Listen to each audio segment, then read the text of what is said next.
दोस्तों, क्या कभी आपने सोचा है कि भारत जैसे विशाल देश में एनवायरनमेंट, हेल्थ और सेफ्टी यानी ईएचएस कैसे विकसित हुआ?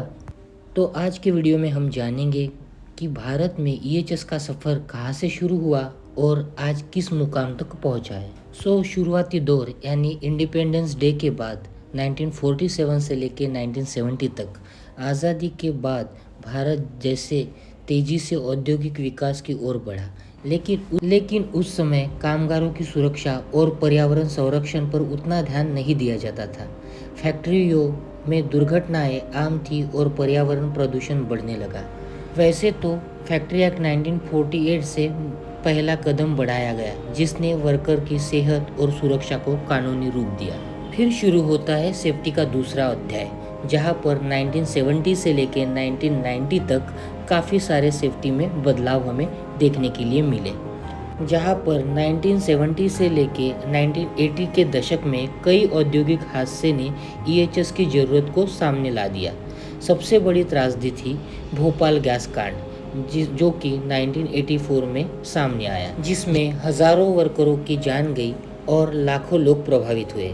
इस हादसे ने भारत को झकझोर दिया और सरकार को कड़े कानून लाने पड़े, और इसी के बाद बना एनवायरनमेंट प्रोटेक्शन एक्ट 1986 और फैक्ट्री एक्ट्स में अमेंडमेंट हुआ, जो कि 1987 में हुआ, जिसमें सेफ्टी ऑफिसर और हेल्थ पॉलिसीज को ज़रूरी किया गया। और यही से सेफ्टी के आधुनिक दौर की शुरुआत हुई, जो कि 1990 से लेकर 2010 के बीच में हमें देखने के लिए मिला। जैसे कि ग्लोबलाइजेशन के बाद भारत में बहुराष्ट्रीय कंपनियां आई। उन्होंने अपने साथ लाई इंटरनेशनल स्टैंडर्ड, जैसे कि ISO 14001, जो कि स्टैंड करता है एनवायरनमेंट मैनेजमेंट सिस्टम के लिए, और ISO 18001, जिसको हम ओशास भी कहते थे, occupational health and safety standards को जो फॉलो करता था। इस समय कंपनियों ने EHS डिपार्टमेंट बनाना शुरू किया और कर्मचारियों को ट्रेनिंग पर ध्यान बढ़ाया, जो कि EHS फील्ड में बहुत कारगर साबित हुआ। और फिर शुरू होता है आज का दौर। जैसे कि 2010 से लेके प्रेजेंट की सिचुएशंस की बात की जाए तो आज भारत में EHS सिर्फ कानूनी मजबूरी नहीं है, बल्कि कॉरपोरेट कल्चर का हिस्सा बन गया है। कई कंपनियां ज़ीरो हार्म पॉलिसी अपनाती है। कंस्ट्रक्शन, मैन्युफैक्चरिंग और हेल्थ केयर सेक्टर में EHS स्टैंडर्ड अनिवार्य हो गए हैं। और यही नहीं, ISO 45001 और सस्टेनेबल डेवलपमेंट गोल से जुड़े हुए पहलू भी लागू हो रहे हैं। ग्रीन एनर्जी, सस्टेनेबिलिटी और डिजिटल टेक्नोलॉजी जैसे IoT, AI, ड्रोन्स से EHS और मजबूत हो रहा है।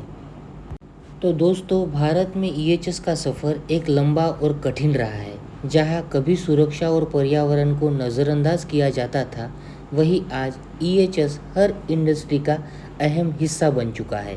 याद रखिए, सुरक्षित कर्मचारी, स्वस्थ समाज और स्वच्छ पर्यावरण ही असली विकास है। So stay safe, stay healthy and save environment, यही भारत में EHS का असली संदेश है।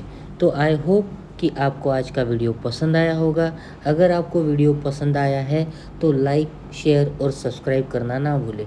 Till then, this is Ankush Kamle signing out. Until we meet again.